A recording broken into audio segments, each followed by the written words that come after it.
What's going on, people? Back at y'all again with another Best Life Moment with Coach P. Cooks. Know it's been a minute since I made one of these, but what I want to talk about in this Best Life Moment is chaos and creation. Most of y'all probably won't understand or don't follow what I'm saying, but hear me out. So I'm one to believe that whenever it's something that you're trying to figure out, you always go back to the beginning, and in the Bible, the story of creation,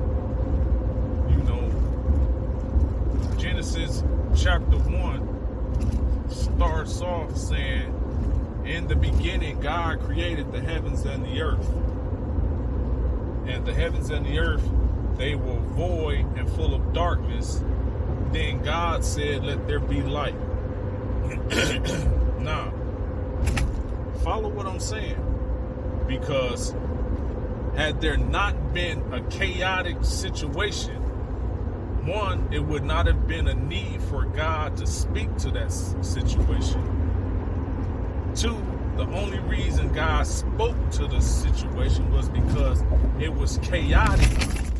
And because of him speaking to that chaotic situation, guess what? God created light. Now follow what I'm saying. If you think about your life, it was during the most chaotic times or times of crisis that you became creative to deal with circumstances or situations. That's when we're most creative, doing chaos and crisis. Don't believe me? Just go back to the last problem you had to deal with.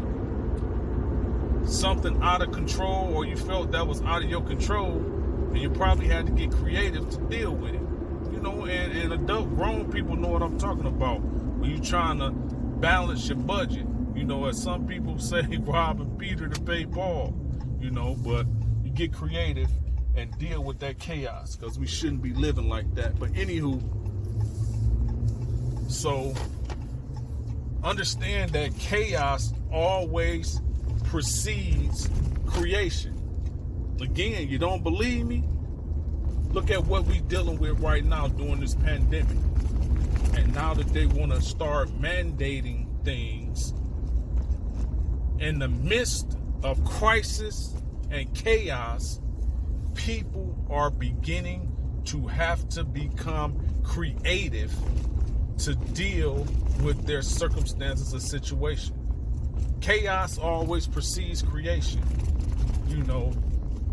and that's because by nature, we wasn't made this way, but I guess we were conditioned or groomed to be this type of way. But we're generally reactive people. We're not proactive.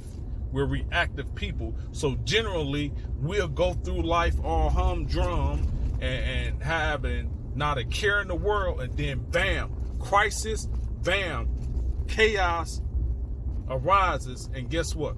We got to get creative to deal with it. So one, I want to say is we need to start living from a more of a proactive standpoint. Prepare for things. Granted, you won't be able to prepare for everything, but you will be able to prepare for some things. But secondly, I also want to let you know that some beautiful things have evolved from chaos. So don't look at chaos and crisis as a means of giving up or throwing in the towel. Look at it from a standpoint of becoming creative and dealing with circumstances and situations. Don't let chaos and crisis come into your life, or obstacles come into your life and cause you to be stagnated or give up. When those things come, let it trigger your creativity and deal with the situation. Because ultimately, that which you run from will ultimately catch you anyway. So it would do us good to become creative when we dealing with obstacles or what we deem to be obstacles. Get creative and deal with the circumstance or the situation. So with that being said, understand that chaos precedes creation, and some of the most positive and beautiful things have evolved from chaos, because those chaotic situations caused crisis, and it caused us to get creative. So with that being said, hope you enjoyed this Best Life moment with Coach P. Cooks. Peace, and I'm out.